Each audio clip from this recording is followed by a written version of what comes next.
এই যে সুন্দরী ভদ্রমহিলাকে দেখছেন, ইনি হলেন আমাদের মা, যার কাছে কাজ করা রান্না করা কোনো ব্যাপারই না। এই যে এখন 30 জন লোকের লুচি আর নিরামিষ ছোলার ডাল একাই করে ফেললো। মশলাপাতি খুবই কম দিয়ে করে, যেটাই বলি মা এটা দাও ওটা দাও, বলে লাগবে না, রান্না করি তারপর খেয়ে বলবি। কারো কাজ পছন্দ তো হয়ই না, আমার কাজ তো একেবারেই হয় না।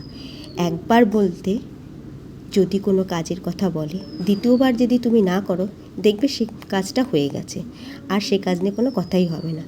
যদি কোনো শরীর খারাপের কথা বলেছি, মা মাথায় ব্যথা, তাতেও বলবে ফোনের দোষ, আর যদি বলি পেটে ব্যথা, তাতেও বলবে ফোনের দোষ।